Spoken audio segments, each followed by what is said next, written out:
The top stories tonight in Y News. President Ferdinand Marcos Jr. has rejected the proposal to import 300,000 metric tons of sugar amid the rising prices of the commodity. Local governments have decided to continue enforcing the no-contact traffic apprehension policy in the National Capital Region.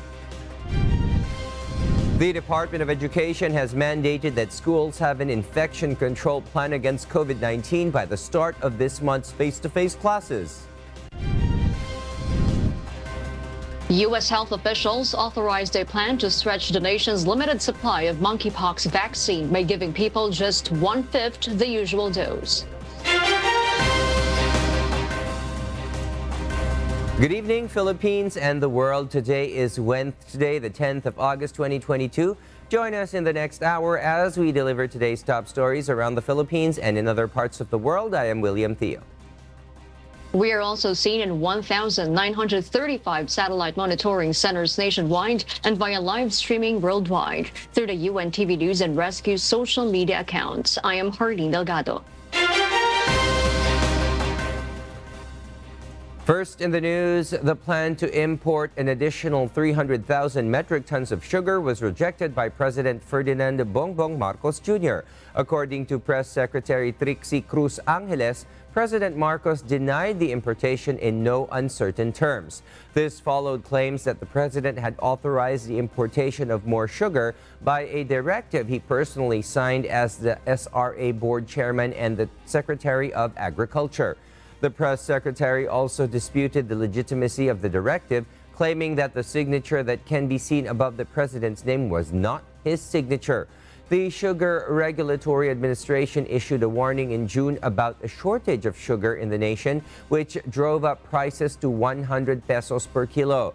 Despite this problem, recently appointed SRA board member Aurelio Gerardo Valderrama Jr. reassured the public that the lack of sugar and rising prices will soon be resolved. The Bureau of Customs intends to engage local farmers and stakeholders in its fight against agricultural product smuggling. The Bureau also promises to file criminal cases against smugglers and others responsible for illegal customs activities. Dante Amento tells us why. Bureau of Customs Acting Commissioner Yugi Filimon Ruiz revealed that President Ferdinand Bongbong Marcos Jr. personally instructed him to prioritize the fight against agricultural product smuggling in the nation.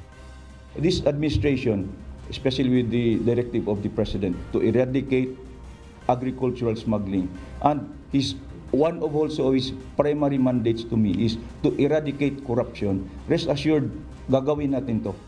Therefore, the Bureau would take steps to prevent agricultural smuggling. The BOC will include local farmers or agricultural stakeholders since they have a better understanding of the illegal activities taking place in their industry. We will be closely working with our local partners, our agricultural stakeholders, na we will get their inputs. Kasi they are the ones in the market, they are the ones in the field. Silang nakakaalam kung sino yung nag-smuggle. And we have been getting very good information from them. Several border inspection facilities will also be placed in strategic areas by the Bureau to examine transported products. We have already planned to conduct meetings with the Department of Agriculture regarding that. And we will be setting up additional first border inspection facilities. We call them the ASEAs, the Agricultural Commodity Examination Areas. Right now, we are at the stage na may isa na tayong sineset up sa Subic. So there will be additional inspection areas that we'll be setting up. BOC data shows they intercepted 66 agri-product smuggling incidents with a value of 700.82 million pesos from January to August 7, 2022, bulks of which were arrested in the ports of Cagayan de Oro City and the International Container Port of Manila. Meanwhile, BOC will file criminal cases against smugglers, customs brokers, and others who violate customs laws. The Bureau works in close conjunction with the National Bureau of Investigation and the Justice Department to file charges. Dante Amento, UNTV, News and Rescue. We serve the people. We give glory to God. Meanwhile, the Department of National Defense announced the formalization of the cancellation of a contract with a Russian business for the acquisition of 16 Mi-17 heavy lift helicopters for the Philippine Air Force. According to DND spokesperson Arsenio Andolong, the government is cooperating with Sovtechno Export LLC to resolve any concerns that may occur as a result of the deal's cancellation. The deal was called off by the previous administration due to changes in priorities necessitated by global political developments. Andolong adds one of the matters that will be discussed by the DND in the Russian company is whether the department can refund the 1.9 billion peso down payment paid last January.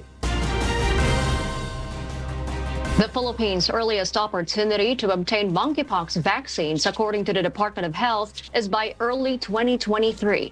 JP Nunez will tell us why. Monkeypox vaccines in the world are still in limited supply. According to Department of Health Officer in Charge Maria Rosario Vergere, the country may initially procure monkeypox vaccines by early January 2023. So tinatarya-tarya rin yan kung sino ang mabibigyan. Pero these are initial discussions, JC. Nung nakipag-usap tayo ay nakikiusap. Baka pwede, mabigyan lang tayo kahit kaunti muna na mapoprocure para lang mabakunahan natin yung mga dapat mabakunahan. The Department of Health stated that once the vaccine is available, healthcare workers and those who have direct contact with monkeypox patients will be prioritized. As of now, the health department still lacks sufficient evidence to state that those who have received the smallpox vaccination are immune to the monkeypox virus. JP Nunez, UNTV, News and Rescue. We serve the people, we give glory to God.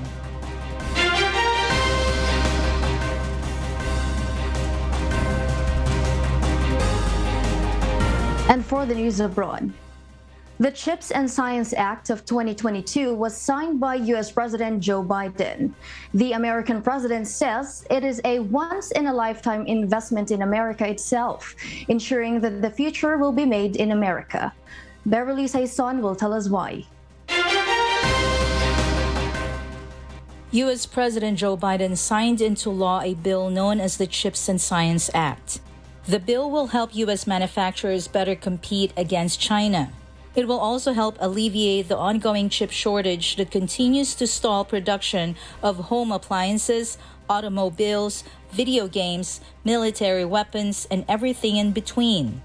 Today I'm signing the law of the CHIPS and Science Act, a once-in-a-generation investment in America itself, a law that the American people can be proud of. I called for elements of this law when I first came to office. I want to thank everyone here who helped make it possible. It will provide various financial support for different types of American chip manufacturers. Foremost is a 25% investment tax credit for chip factories, the equivalent of approximately $24 billion. The bill also outlines the allocation of $200 billion spent over 10 years on research for how the U.S. can better compete with China. CEOs from HP, Intel, Micron, and other chip companies were present at the signing. Critics say the legislation will enrich already successful companies with taxpayer money. The Chinese government opposes the bill, claiming that it encourages Cold War mentality. Beverly Saison, UNTV, News and Rescue. We serve the people. We give glory to God.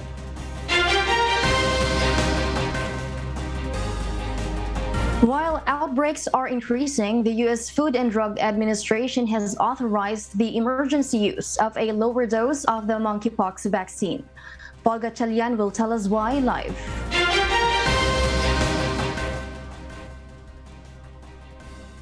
Yes, Paul, go ahead.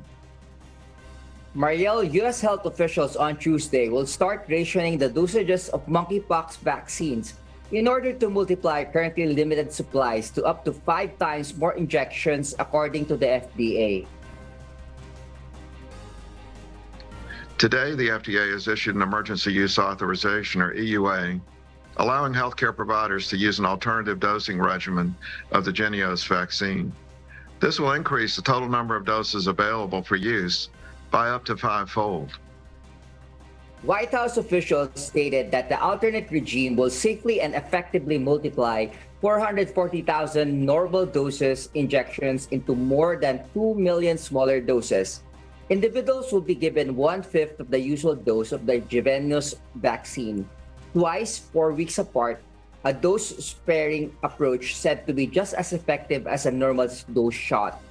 FDA vaccine chief Peter Marks adds that the current research does not support that a full dose will provide stronger protection against the virus, with just a 2% difference in efficacy between the smaller dose and normal dose injection. We feel pretty strongly that the 2 doses are necessary, in part because we simply don't have any evidence out 6, 8, 3 months later after a single dose to know that people will be adequately protected. And we don't want to give people a false sense of security. Some experts, including David Harvey of the National Coalition of STD Directors, have expressed their doubts due to the limited amount of research, which could give false hope to those who really need it. The EUA was approved in response to the growing need of almost 1.7 million Americans needing to be protected after monkeypox was declared a national health emergency last week. The high-risk group primarily includes men aged 18 and older with HIV or at risk contracting it. Marielle? Paul, is there a particular way that the lower dose monkeypox vaccine will be given? Well, Marielle, the injection will be given intradermally or just under the skin, instead of normally injecting deep into the muscle. The shallow injection is believed to be safe and more effective in quickly stimulating the immune system. Training for administering health workers will be provided. Back to you, Marielle. All right, thank you, Paul Gatchalian, for that live report. Taiwan warns that Chinese military actions reveal China's intentions to rule a large portion of the Western Pacific. Nerissa Dando will tell us why live.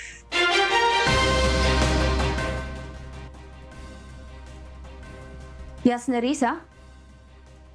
Good evening, Marielle. Taiwan believes that China's military drills in response to U.S. House Speaker Nancy Pelosi's recent visit to Taiwan is more than just a rehearsal for their invasion of the self-governing island, but a geostrategic ambitions beyond it. Taiwan's foreign minister said in a news conference that China's maneuvers is an attempt to weaken public morale and may be their action to wreck the long-term status quo across the Taiwan Strait.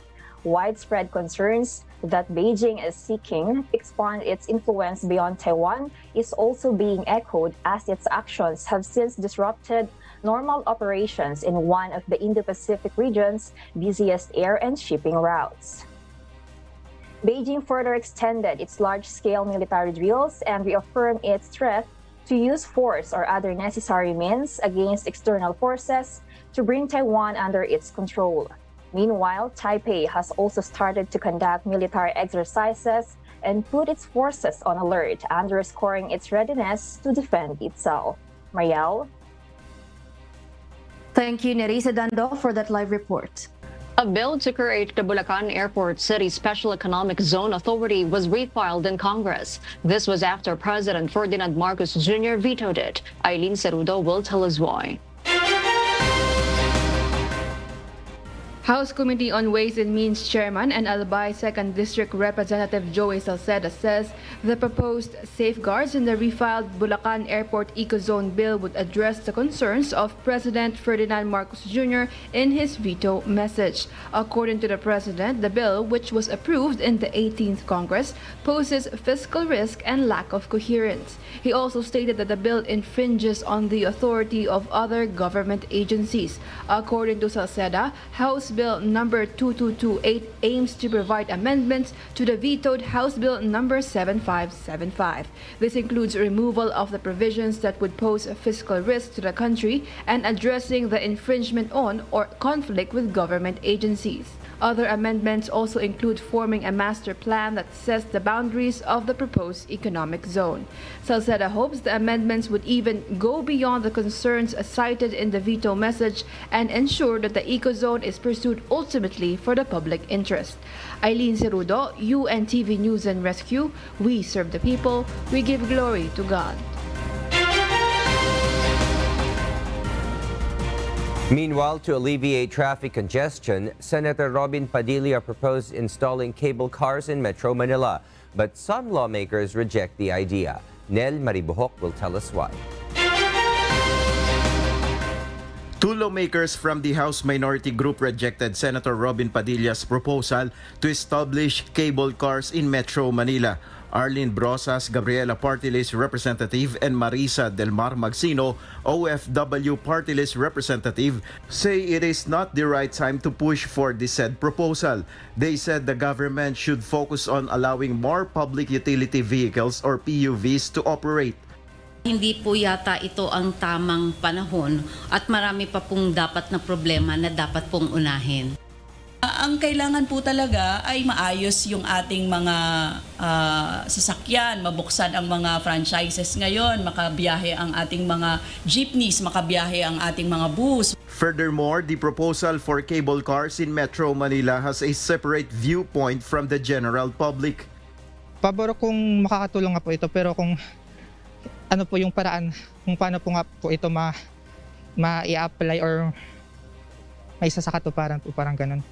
Para sa akin po hindi. Kasi sa mong lalagay dito, sobrang traffic na sa Maynila. So parang wala siyang lugar para lagyan ng cable car. Sa ngayon ako dyan. Basta ang pinaka-importante kasi dyan, kung mapag-aaralan ng gobyerno, kung safe naman yan, bakit hindi? Kasi makakabawas din naman talaga sa traffic yan kung sakali magkaroon yan. A cable car installation in Metro Manila has been considered by the Duterte administration. The $100 million Manila Urban Car Cable Project, which entails building a cable-driven mass transit system spanning around 4.5 kilometers along the Santolan Eastwood-Pasig corridor, is willing to get financial support from France. Nel Maribuhok, UNTV News and Rescue. We serve the people. We give glory to God.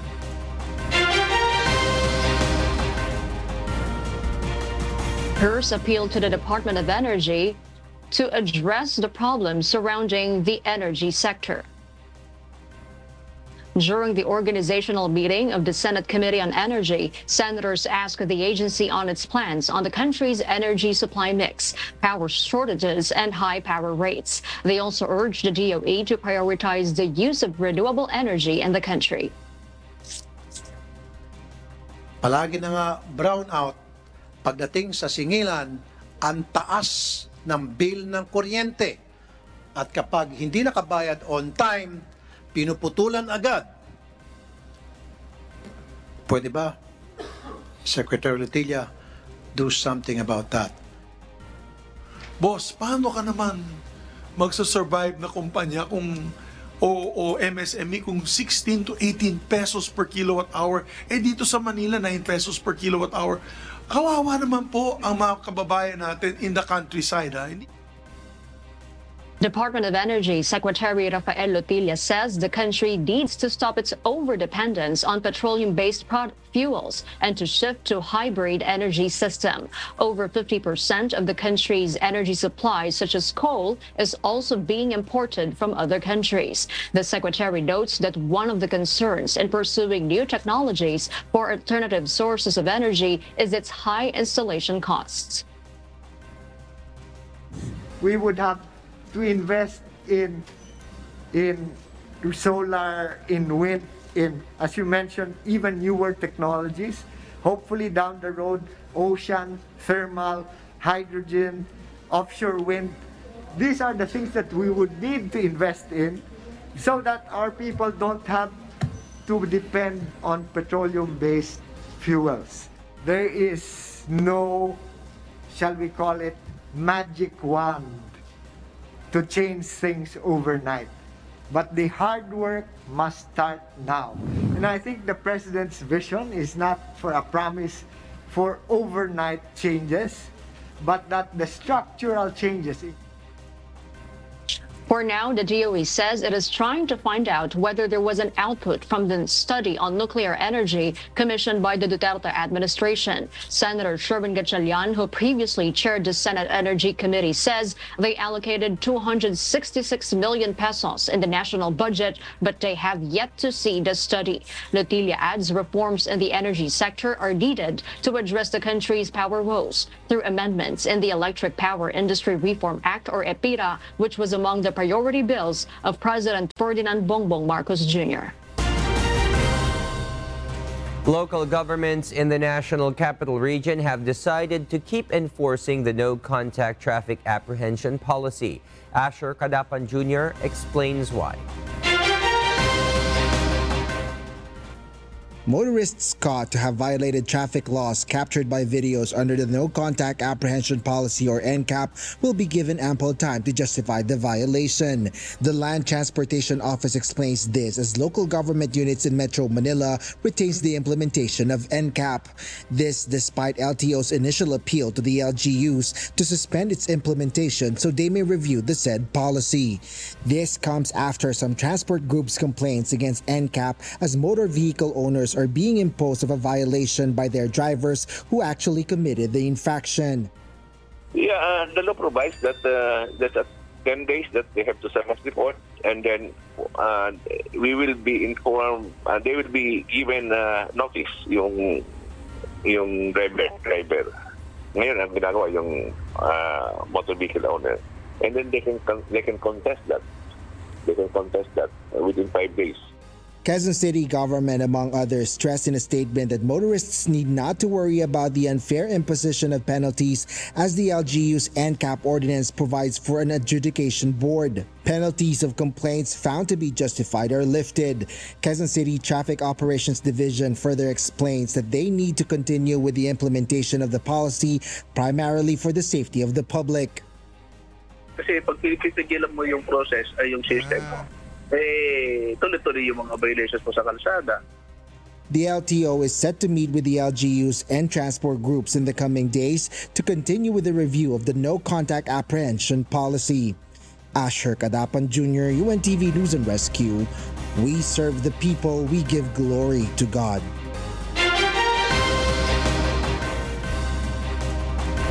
The lowest level of Antarctic sea ice for July this year has been recorded by satellite data since the monitoring began 44 years ago. Ruth Bahe will tell us why live.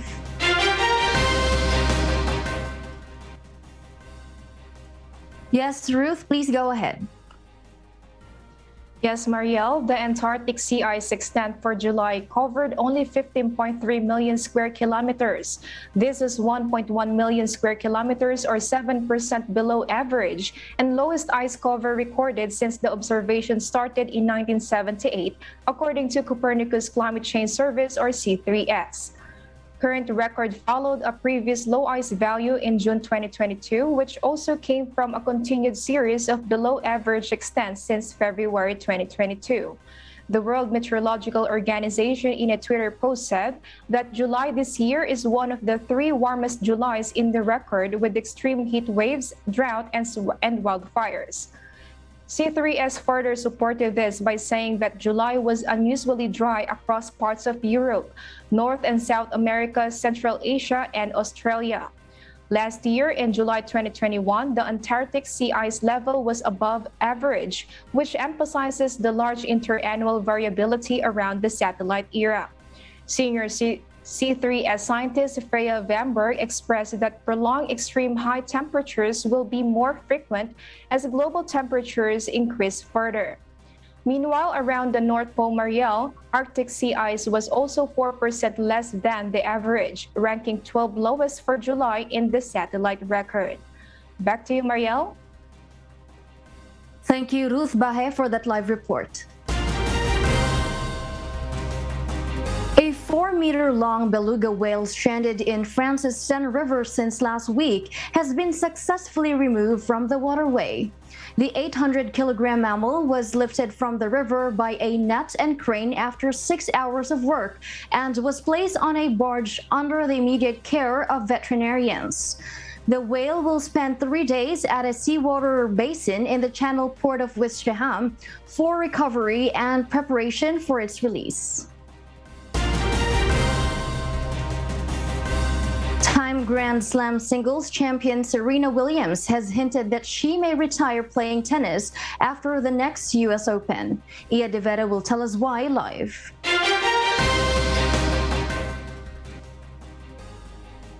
Yes, Ia, good evening.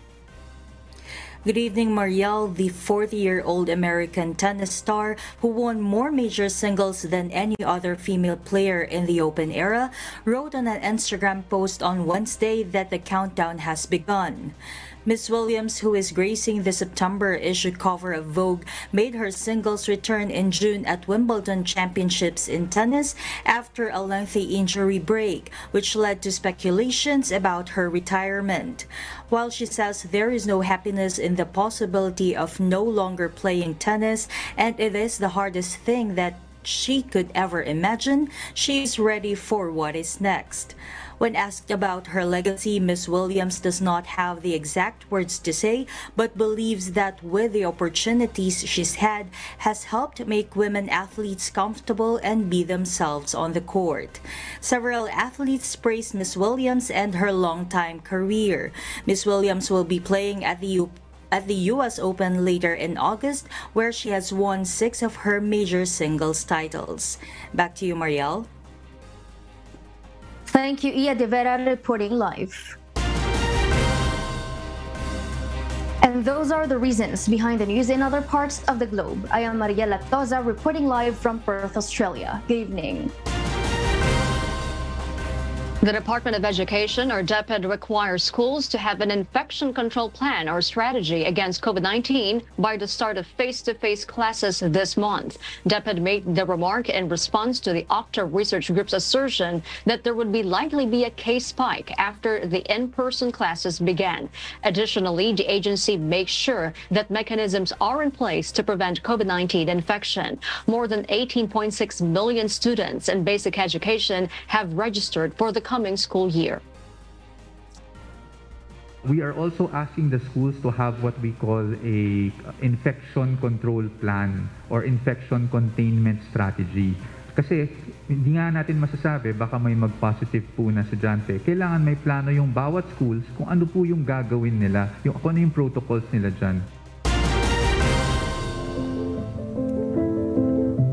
Our Kasangbahay, as the world faces these trying times amid the pandemic caused by coronavirus, we are inviting everyone to join the Global Prayer for Humanity from Monday to Friday, 9:30 p.m. Philippine time through the social media accounts of Members Church of God International.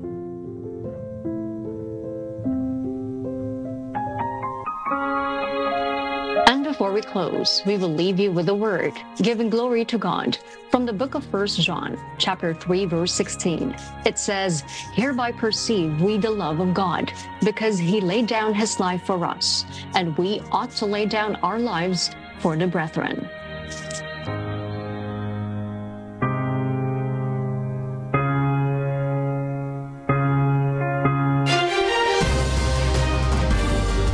Those are the reasons behind the news, August 10, 2022. Reasons we deliver to you as they unfold. I am Harleen Delgado. And because we need to know, we will always ask why. I am William Theo. We serve the people. We give glory to God.